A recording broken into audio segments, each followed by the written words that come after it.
The story of the Roman Empire opens with a fairy tale. Once upon a time, not far from here, a princess gave birth to twin sons. The king, her wicked uncle, fearing that the boys would one day become his rivals, ordered his faithful servants to throw them into the river. But as it was in flood, they just left them in a basket at the water's edge, from where they floated downstream.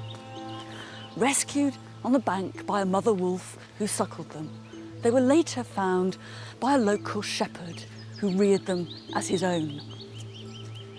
Their names were Romulus and Remus, and they went on to found Rome.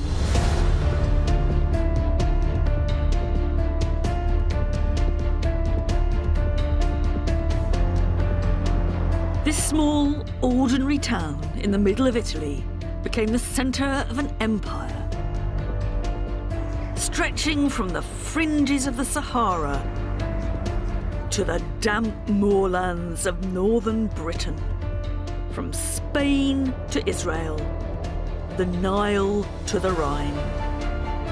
It has framed the geography of modern Europe and defined the way we think of empire now, transforming the Western world through revolutions in trade. This is one of the first examples of globalization.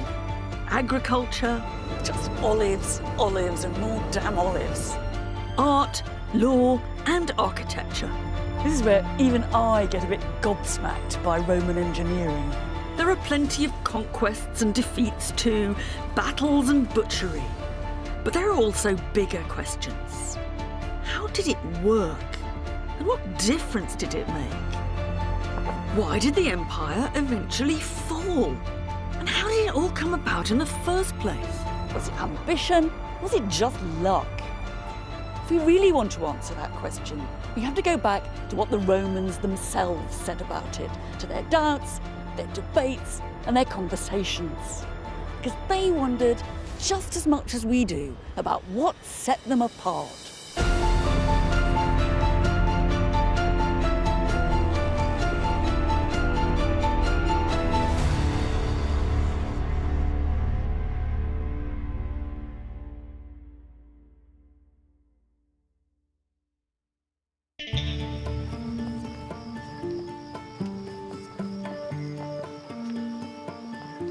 It's on the Appian Way, one of the main roads out of Rome, going south deep into Italy, that we first get a clear glimpse into the lives of the early Romans.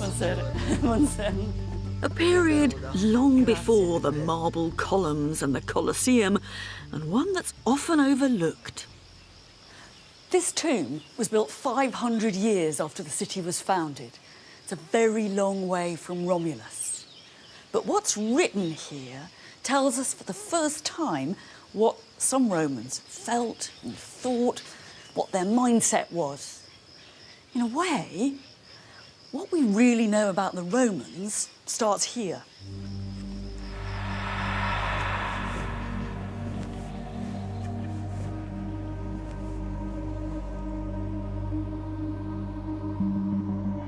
This isn't Rome as we now imagine it, but it is the grandest thing they could do at the time, and back then it was new. This is the tombstone of the first man to be buried here. Scipio Barbatus, that means beardy Scipio. And it tells us a bit about his excellent qualities. He is fortis vir and sapiens. He's a strong, brave man, but he's clever, he's wise. This is quite strange. It says his appearance was equal to his virtus. So his appearance was as good as his virtue. He really looked the part. He cut a dash. And it ends with his conquests. He subegit omne Lucanam. He suppressed the whole of Lucania, which is a region in South Italy, obsides quae abducit, and he took hostages. So it's very easy to see what these people's priorities were. But it's kind of more than that. Because in some ways this is just a few lines of an epitaph. But in another way, this is the first short surviving historical narrative from any Roman that we have. I mean, this is the beginning of Roman history writing. It might be 500 years after the age of the founders, but this is actually the first place where we can really see the Romans. We get a very vivid picture of a people committed to conquest and to the glory that came with military victory. But that's actually like everyone else around them. So what set the Romans apart? With so little direct evidence, the best place to look for the answer is in the stories that they told and their own elaborate speculations on the city's origins.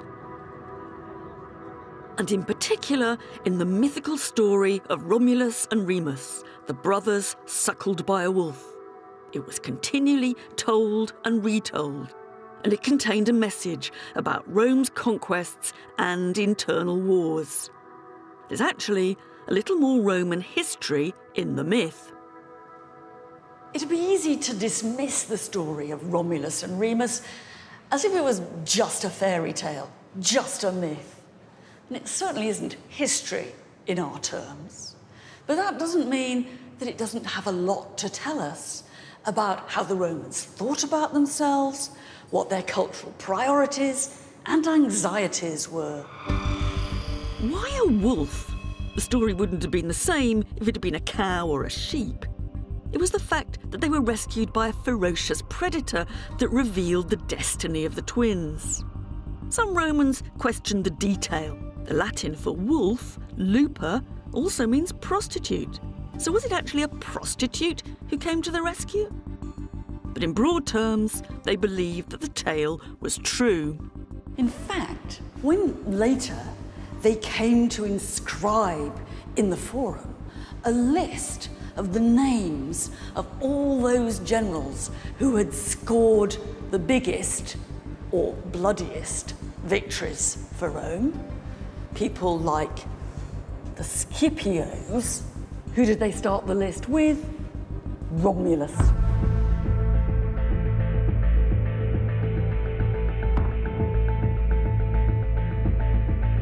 One person who's not on the list is Romulus's twin brother Remus, because it said they had a massive row over where exactly to establish the new town. It ended up with Romulus murdering his twin, an act which reflected the bloody civil wars that would later blight the politics of Rome.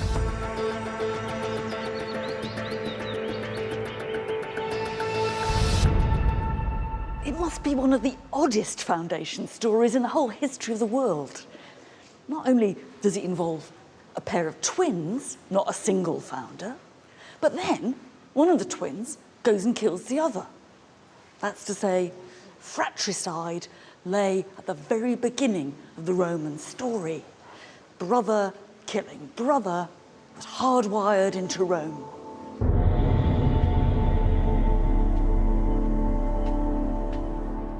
Establishing his new settlement on the Palatine Hill, Romulus became its sole ruler. Romulus's first problem was that he had hardly any citizens for his new city. So he declared it an asylum, and he welcomed criminals, runaway slaves, the dispossessed and the down and out from the whole of Italy. It's another strange aspect to the tale. Whereas the average ancient city liked to imagine that its original inhabitants had sprung miraculously from the soil of the homeland, the Romans imagined that their city had originally been a city of asylum seekers. It was an attempt to give a mythic dimension to one of Rome's later most distinctive characteristics, that it not only welcomed outsiders, but that eventually it spread Roman citizenship throughout the empire. Romulus's next problem was that he had no women, and therefore his city had no future. But none of the people in the neighbouring towns were prepared to give their daughters to be Roman wives.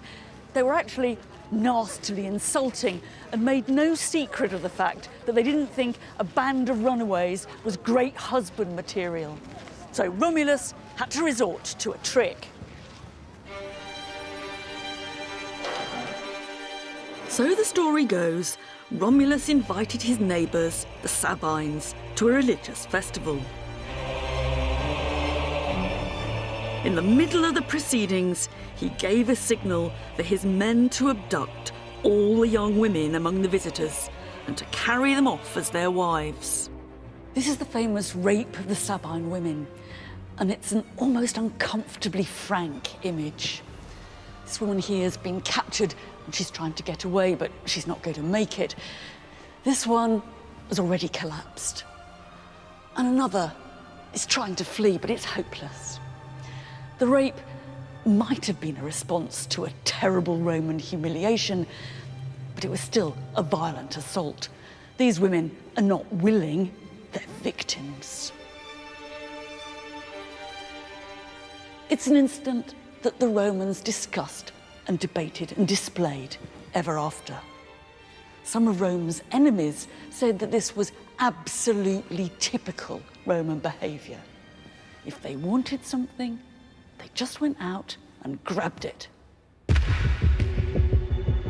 In the story, the families of the Sabine women, as you'd expect, hit back at the Romans in what would be Rome's first war and first victory, which was commemorated in a rather strange monument at the heart of the city.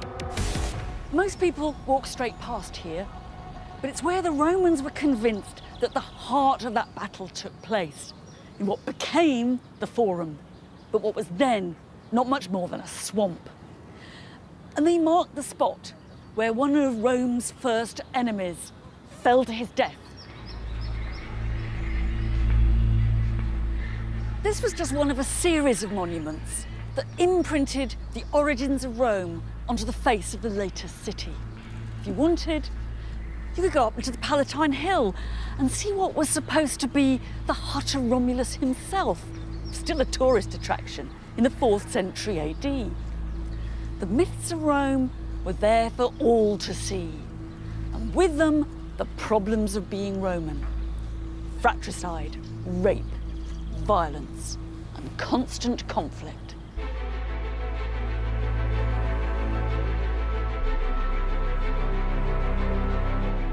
Rome at the beginning was ruled by kings, Romulus and 6 others to follow.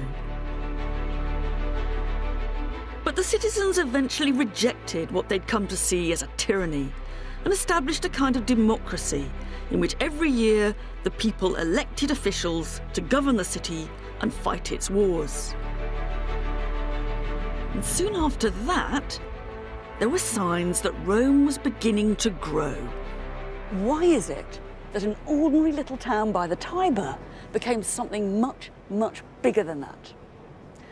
The honest truth is, we don't know why it happened, but we do know when. We can almost touch it, almost.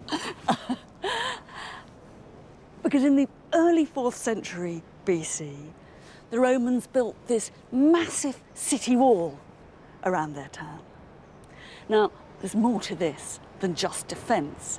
This is a big statement that Rome has arrived. And even more interesting, a lot of the stone they used to build it came from the territory of a little town a few miles up the road that they'd just taken over. This is one of the first hints of Roman expansion.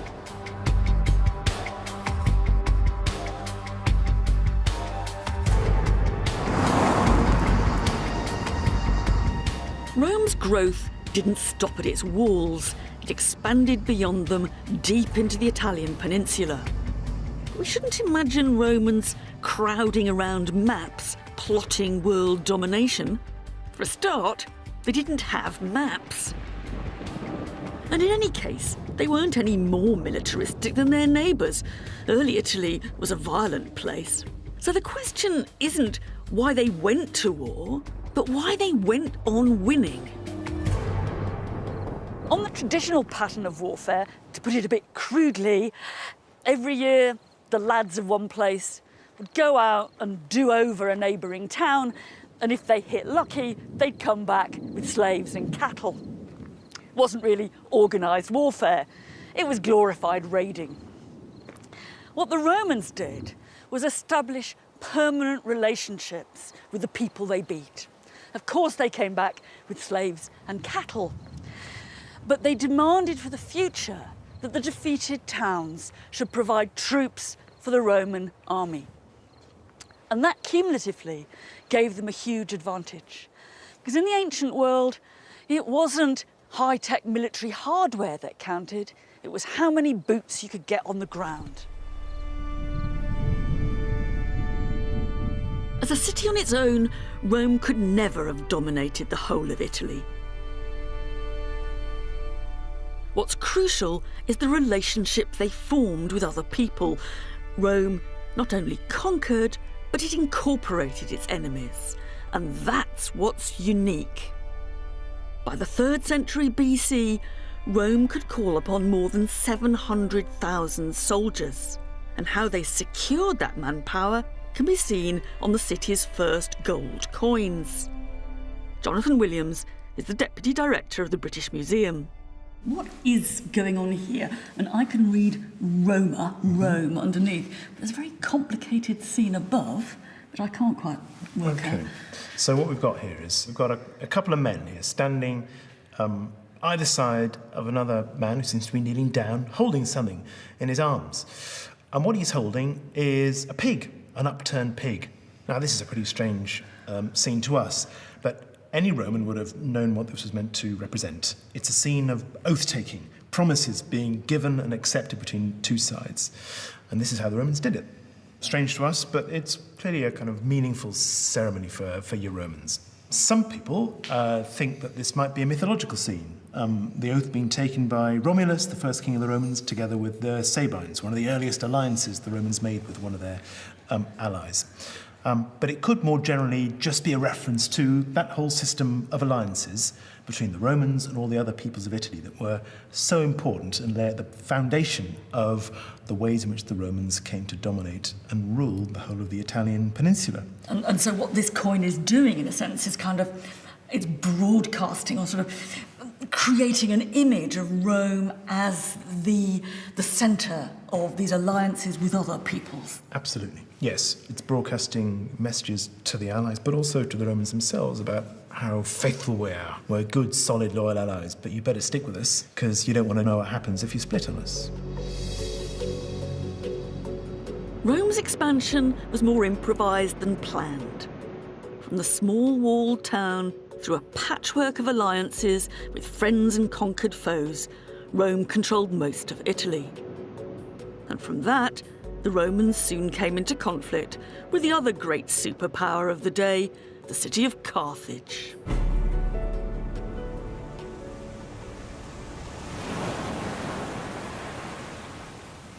Because there was actually another empire out there to rival Rome. The Romans' network of alliances put pressure on them to intervene in support of friends and allies further and further afield. It's a bit like what happens to modern superpowers.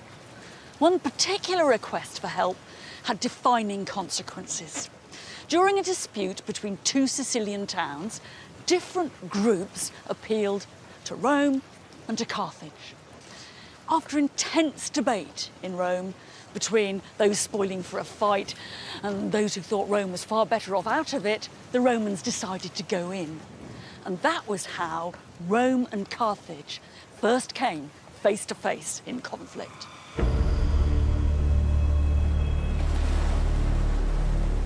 Across a narrow strip of water, the island of Sicily, more Greek than Italian, became the setting of Rome's first overseas war, a naval war against the Western Mediterranean's most powerful seafaring state. The Romans hadn't had or needed fighting ships before. The story goes that what they did is find a Carthaginian ship and copy it over and over again. It was a big turning point, And in 241 BC, these waters were crowded with the dreadnoughts of the ancient world, fighting it out in a final messy battle. Hey, George, we actually found it. All right. It's another amphora. It's the wreckage from this battle that marine archaeologist Jeff Royal and his team have been discovering and raising from the seabed.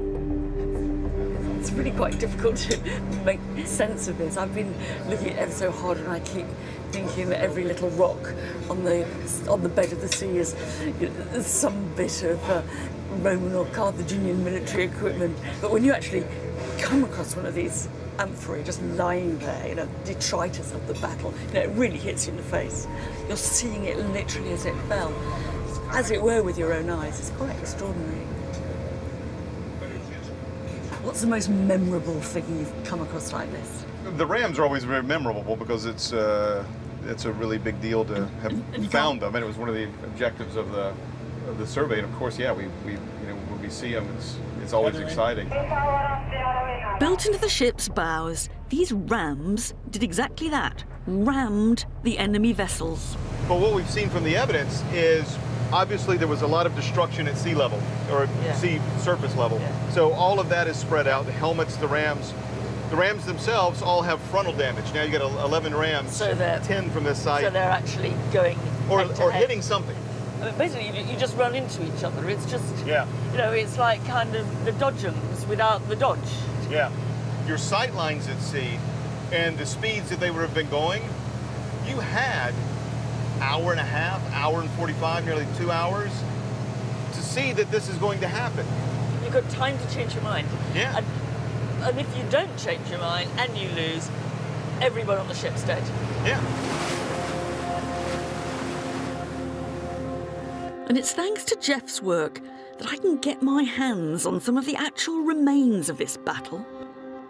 This extraordinary object is one of the bronze rams that would have been fitted to the front of the ships underneath the waterline. This one clearly did pierce an enemy ship because part of a Carthaginian plank is still fixed to it. It's quite nicely decorated. There's a helmet here, kind of helmet logo with feather plumes. And all down here is a wonderful trace of Roman officialdom. It says Lucius Quinctius, the quaestor, that's the quality control agent, approved this ram. Sort of marvellous Roman administrative efficiency. Actually a wonderful contrast with the one Carthaginian ram that's been discovered, which has on it instead, oh, may the god Baal, strike your ships and make a hole in them. In some ways, the most interesting and most moving object to have been discovered is this helmet, a Roman helmet, and it came complete with its cheek pieces, which would have protected the fighter's face. And it brings you about as close as you can ever get to the individuals who fought and, in this case, I imagine, died in that great battle. I suspect I might be the first person to put this helmet on since 241 BC. Whoever wore it must have had a bigger head than me, or else there was a lot of padding in it.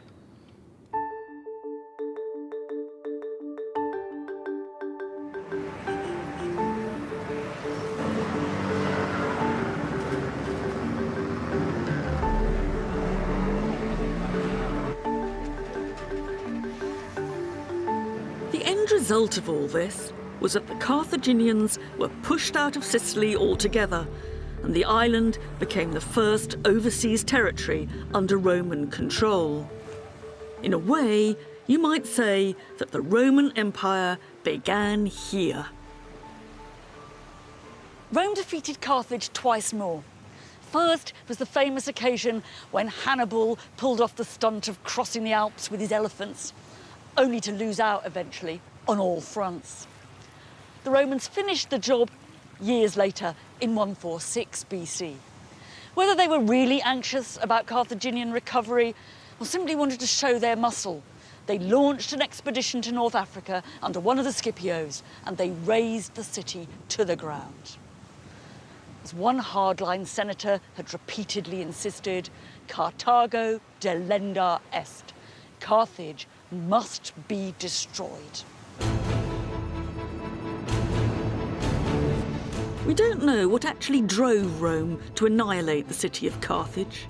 They'd taken over most of the Carthaginian Empire when they defeated Hannibal, so maybe it was a devastating display of imperial self-confidence. But 146 would also be remembered for another city's destruction.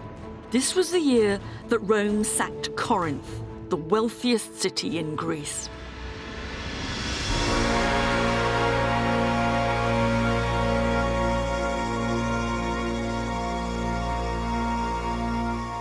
"146 would become ingrained in the minds of every Roman, the year when Rome became so powerful that it no longer had any serious challengers left.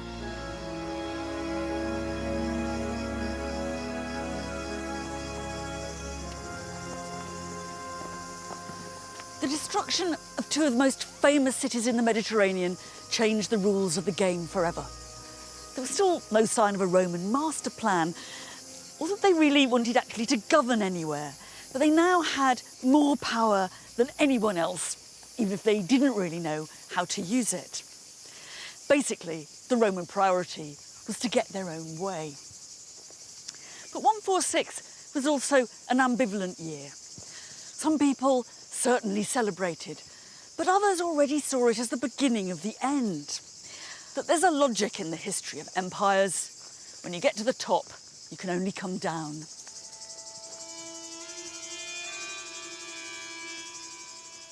Carthage was wiped from the earth, but Greece was very different, and it gave Rome something more precious than economic profit: its culture. Conquest didn't just change the people that Rome conquered, it changed Rome too.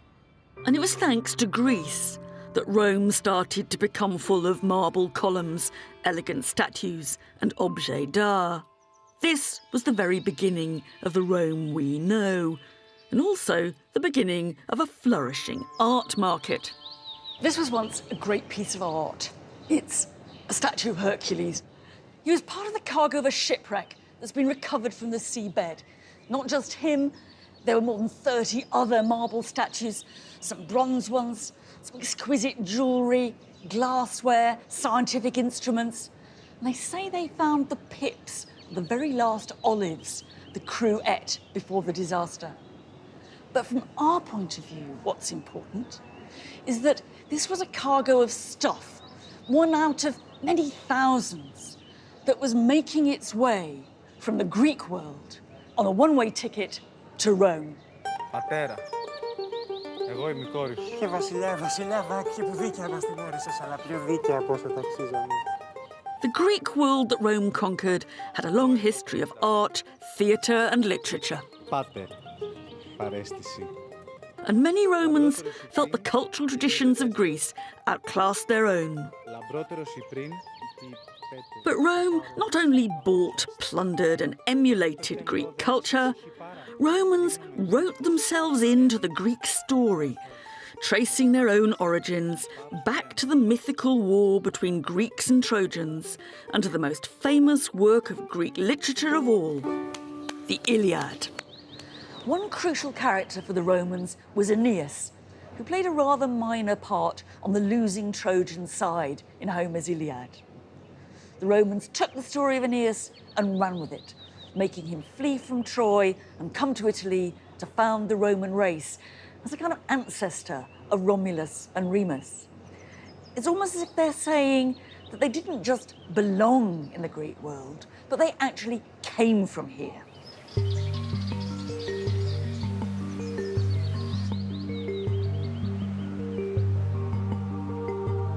The story of Aeneas gave the Romans a stake in the traditions of Greece.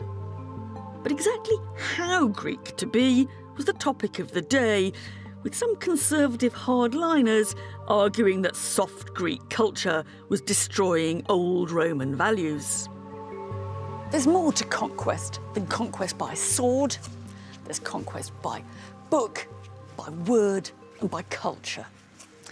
One Roman poet later claimed that it wasn't actually the Romans who conquered Greece, but the Greeks who conquered Rome. What he meant by that was the Greeks were really the winners because Rome owed them such a vast cultural debt that went back centuries before the conquest of Corinth. But at the same time, it was Rome's interest in Greek culture, their study, their preservation and their replication of it that's played a big part in keeping that culture alive for us. In a way, I like to think Rome has kind of given us Greece. The Romans had now gained effective control over the entire Mediterranean, the only people ever to have done that. Not always by annexing territory, but simply by being able to get their own way. We think of this empire as the land around the sea, but actually, at the heart of it, there's the Mediterranean itself. It's crucial to understand what's going on across this huge, liquid territory. We aren't talking just about some nice little boats transporting sculptures. The problems of controlling this sea were as important as the ones of controlling Carthage or Corinth. The Mediterranean was the empire's internal sea and main highway. Mare Nostrum, they called it, RC. It was far cheaper and quicker to travel on the water than by land, but it was dangerous too. That's not just because all you'd need was one storm and you'd have lost everything.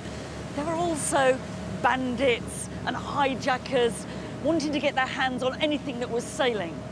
Not just goods, but people too. It's a bit like a motorway swarming with human traffickers. Rome's overseas conquests had turned thousands and thousands of prisoners into slaves. And that created a demand for more. There were big profits to be made out of the slave trade.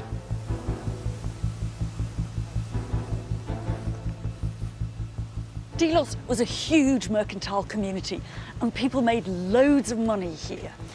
One Roman writer called it the biggest market in the whole planet. All sorts of goods must have passed through, perfumes and spices, sculpture and furniture. But Delos was most famous for being the world capital of the slave trade. And one of the main suppliers of that trade were those bandits and hijackers that the Romans called pirates.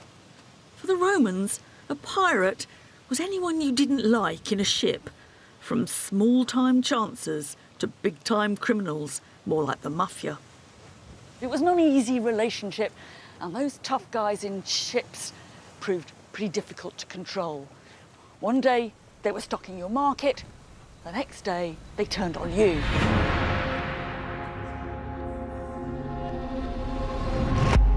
And that's exactly what we see here. This is a wonderful pair of very distinctively Roman faces, sunken cheeks and wrinkly, both of them looking a bit sinister. It's kind of tempting to imagine that they were involved in a rather nasty form of business. They're also in a pretty ropey state. They've been smashed and they look a bit burnt. And the reason for that actually stems from a key moment in the history of this place. In 69 BC, the pirates came here, they torched the place, there was a vast fire, and Delos was destroyed.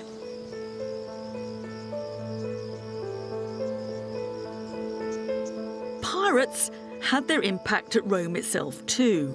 Fear of pirates provided a reason or excuse for the Romans to take a decision that would set the scene for big political changes that would undermine their democracy and herald one-man rule. Pirates were certainly a nuisance and sometimes dangerous. But the threat could always be manipulated to justify military action. The war on pirates was a bit like the war on terror. And in 67 BC, the Roman people voted almost unlimited powers to one man to clear the sea of pirates. That man was Pompey.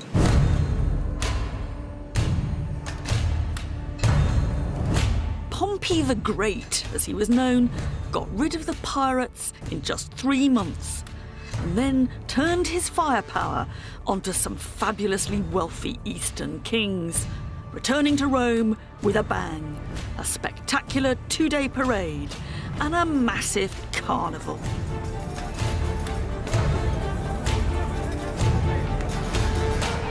The Victory Parade was one of the biggest street parties the Romans ever celebrated. There was the general processing through the streets in his chariot. There was all the booty and spoils and riches he'd brought back home out in front of him, and his prisoners walking there too. The idea was that the people in the city should be able to see what the generals and armies had been getting up to abroad and what they brought back. Some people thought the display was terribly vulgar, and on occasions people cried in the audience as they watched the poor prisoners go past. But for most Romans, this was a chance to let their hair down. The Gettone qui. Not bad. And to indulge in the riches that had been won for them. With the party long gone, not much trace of Pompey's triumph is left behind. But tucked away in a corner of a museum, we can see one member of that spectacle's supporting cast. It's not often that you can actually track down an individual object that was trundled through the streets of Rome in a triumphal procession. In fact, this is probably the only one. Its great bronze urn was probably used for mixing up wine and water and honey, and it's actually got the name of one of the kings who Pompey defeated scratched into its rim. This makes me pretty certain that this was one of the treasures, one of thousands upon thousands that the people of Rome watched go by in Pompey's parade in 61.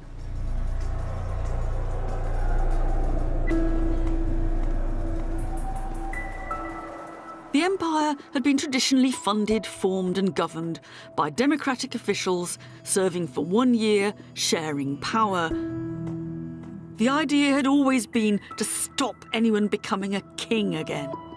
But with Pompey, the Romans began to shelve their rejection of individual power. If you needed to defend or extend the empire, perhaps you had to hand over control to just one man. Yet for a man who revolutionised Rome, he's left very few visible traces. This is a wonderful bit of Roman street archaeology. You might miss it to start with, but the layout of these buildings, this sweeping curved facade, actually matches ancient Roman foundations underneath. And those foundations belong to a huge semicircular auditorium of a theatre. These are the traces of the theatre that Pompey put up with the profits of his eastern campaigns. And they're the first time ever that Roman buildings begin to match the Rome of our imaginations. Huge, monumental, magnificent, designed to impress.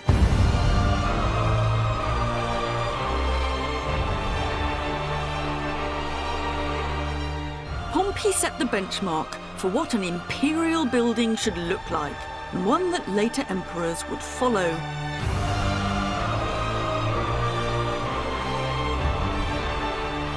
But he's never become a household name. He's always been overshadowed in the quest for glory and the competition for personal power. The one person that forever after stole the limelight was his great rival, Julius Caesar.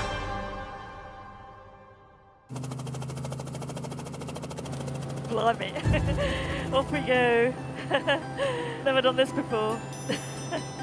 Going in the opposite direction to Pompey, Caesar headed west. When Pompey had been so stunningly and bloodily successful out east, and had come back with such a load of cash and spoils, Caesar, if he wanted to rival him, had only one option, which was to have a great conquest himself. But in one important way, Caesar really outdoes Pompey. Pompey has big victories. Caesar has big victories and writes about them. And the reason why we can go to Alesia, the site of one of Caesar's last victories there, is because we actually have Caesar's own account of it. At Alesia, the army of Gauls had set up camp on a hill. In Caesar's own description, he seems in complete control.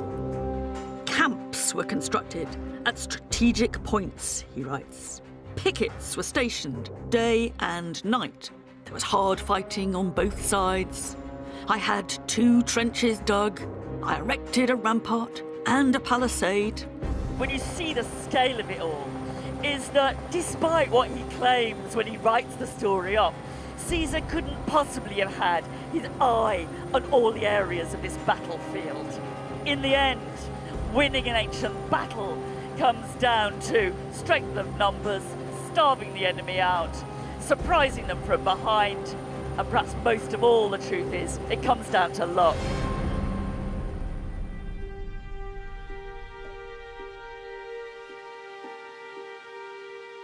Luck or not, I'm sure that Caesar himself will be delighted to know we still read his own version of these campaigns. However he won the battle, the real point is that his story has lasted for centuries. And in terms of imperial propaganda, it's a nice proof that the pen really can be mightier, or at least more enduring, than the sword. The leader of the Gauls in their doomed last stand was Vercingetorix.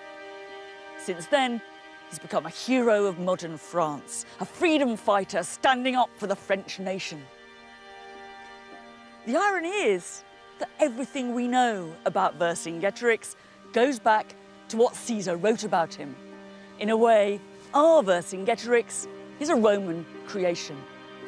Whatever he was really like, the point was that Caesar needed to show that he had defeated a dangerous, brave, and ultimately worthy opponent.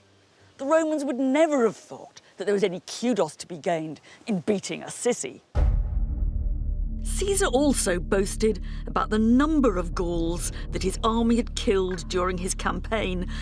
Modern estimates come to around 1 million. His figures may have been sexed up to impress back home, but there's little doubt that Caesar's ambition to surpass Pompey's glories had been achieved through nothing short of genocide. Excavations of the battlefield have unearthed some of the weapons that won Caesar his victory, including the ancient version of landmines. These things aren't exactly high-tech, but they're very, very nasty. This one in particular, you have to imagine standing on it in your leather sandal. The point goes right through and into your foot, and you can't pull it out because of that little barb there. Your foot's bleeding, you can't get your sandal off, you're in agony, you can't move. It makes my toes curl just to think about it. There were people in Rome who got anxious about what was going on in Gaul and at the level of the killing. And some of Caesar's enemies even went so far as to suggest that he should be put on trial for war crimes and that the judge and jury should be all Gauls. The Roman Empire was a pretty brutal thing, but there were some levels of brutality that even the Romans couldn't stand.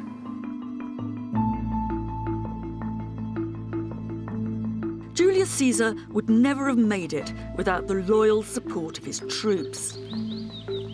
They were far from the cattle raiders of the early city. The soldiers were now professionals, bound to their general as he was to them, even more than to the state. And unlike Pompey, Caesar was prepared to use that army to seize control of Rome. For his part, Caesar was well aware that his enemies in Rome were conspiring against him, that they were trying to back him into a corner, and as he put it, to undermine his dignitas, that distinctive Roman combination of prestige and clout.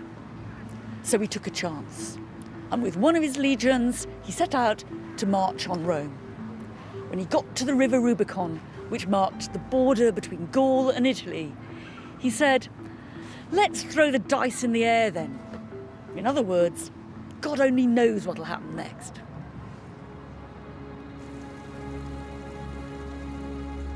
Some Romans saw this as the legacy of Romulus and Remus, the twins whose quarrels resulted in the death of one. Now, a Roman fought Roman for ultimate power. Caesar's return to Rome triggered a chaotic civil war that engulfed not just Italy, but most of the empire. Pompey himself ended up dead on the coast of Egypt, his decapitated head presented to Caesar, who, so we're told, burst into tears at the sight of it. Caesar won the war and was made officially dictator, sole ruler of Rome. But he didn't last much longer. If there's just one Roman that everyone knows, it's Julius Caesar. Not because of what he did, but because he died. His assassination has been blown up into a heroic scene that we all know, or think we know, from films, paintings and plays, and from those famous last words, "Et tu, Brute," which he definitely didn't say. What we know for sure is that he was ambushed by a group of his friends in a meeting in a Senate house that ironically had been built by his great rival, Pompey. It all happened just over there, where that tree now is.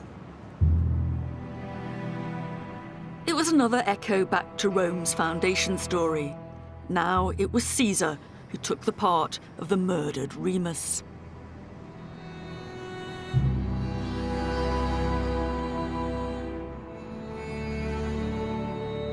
It's the most famous political assassination ever, carried out in the name of liberty, just a few weeks after Caesar had been made dictator for life. Too soon to know whether he'd succeeded or failed. But the fact was that the assassins may have got rid of a man they thought of as a tyrant, but they didn't get rid of tyranny. It was all too little, too late. By now, it was inevitable that the empire would be ruled by one man. The question was, what shape would that one-man rule take?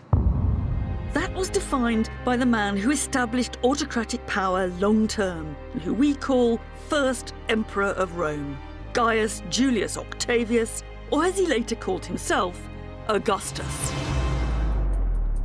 That name actually doesn't mean very much. The closest you can get is revered one, but he worked out the do's and don'ts of being a one-man ruler.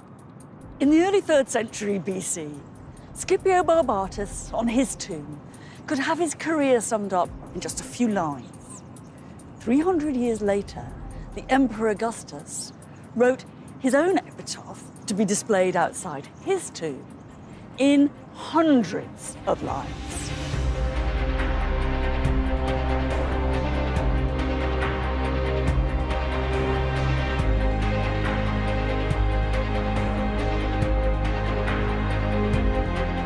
It's an extraordinary, overblown account of what I did. But it also offers a blueprint for how to be an emperor in the future. And there are 3 things he stresses. First of all, you have to be massively generous to the Roman people. You have to give them handouts and entertainments and services. And that's what he lists here, all the cash he spent on that. But then you've got to build, build, build. And that's really the model of Pompey. And Augustus tells us about the temples that he constructed and the theatres. But most important of all, and this is what the biggest part of the document is about, you have to invest in conquest. And Augustus explains how he extended the boundaries of the Roman Empire, how he pacified the provinces of Gaul and Spain, how he pacified the Alps. The message he's hammering home is clear. If you want to be a Roman emperor, you have to look like a conqueror.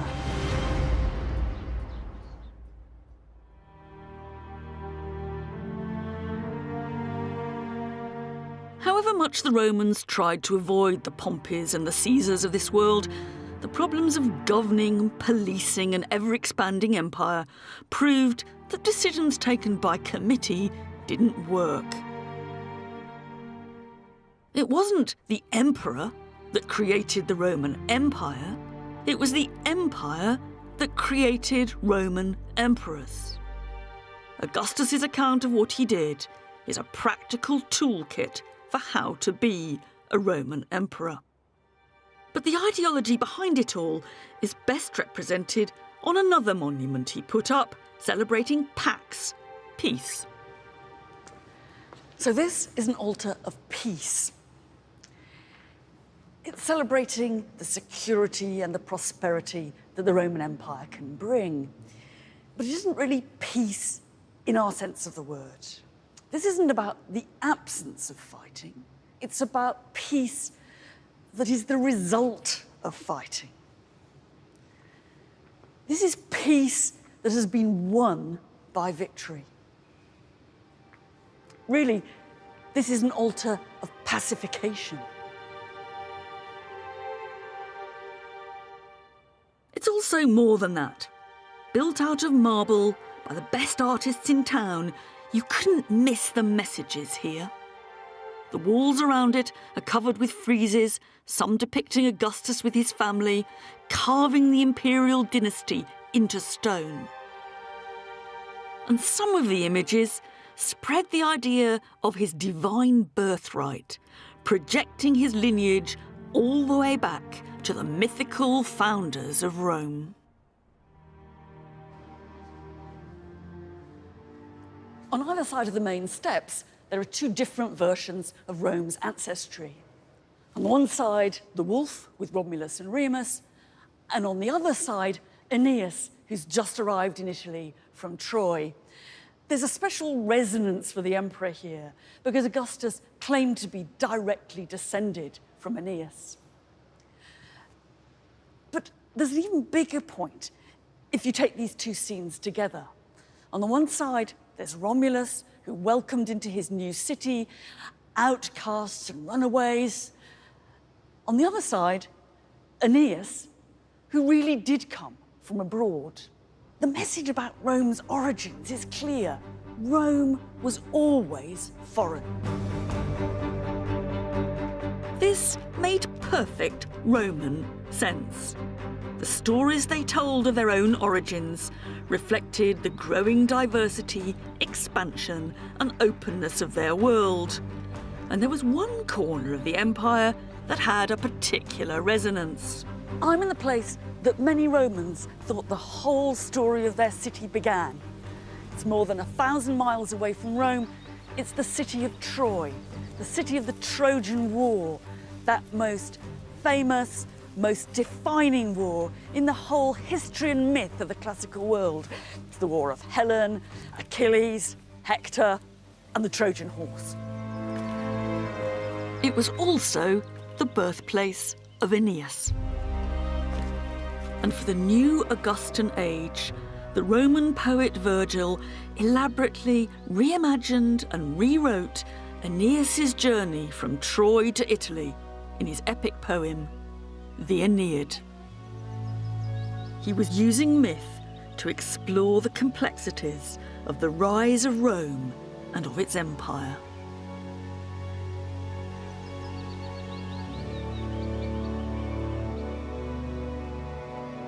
There are all kinds of themes in this poem. Love, honour, heroism, and empire. Virgil also points to some of the much more disconcerting sides of imperial power.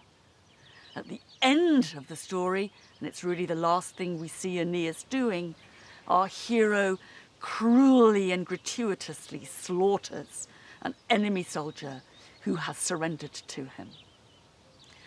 It's as if, in Virgil's hands, the story of Aeneas both celebrates Rome's empire and exposes its potential brutality.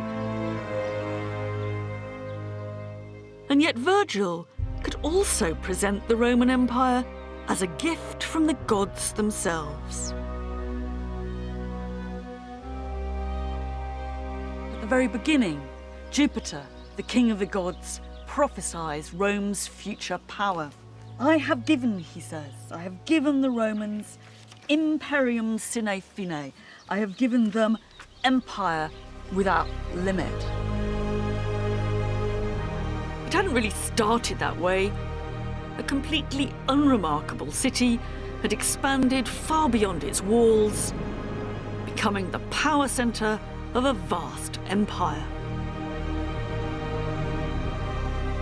And from the twins to the emperors, from cattle raiders to organised armies, from the early victories of Scipio Barbatus to the crushing destruction of Corinth in the east, or the bloody killing fields of Gaul in the west, through a combination of improvisation, good luck, greed, and ambition, Rome has imprinted on our minds what it means to be an empire.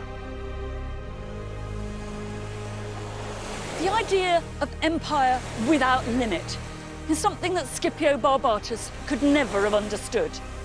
He knew all about conquest and military glory and the profits that came with them. But Rome, having territorial control over swathes of the outside world, thought of as limitless, would have been absolutely incomprehensible to him. 2.5 centuries later, Virgil's Aeneid claims that Jupiter himself had planned it that way. It's as if Virgil, looking back, is reinterpreting the messy, the improvised history of Roman conquest into some grand design of manifest destiny.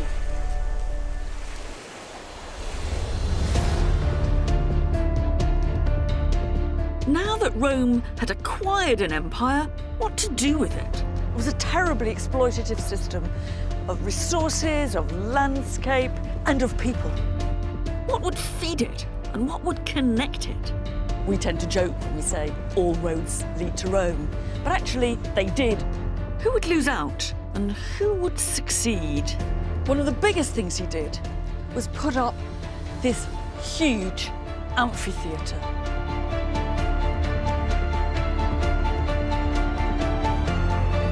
Dan Snow makes some discoveries exploring the lost Vikings in America. The Vikings Uncovered is available now on BBC iPlayer. Here on BBC Two next tonight, good weather is the key to turning a profit in Normal for Norfolk.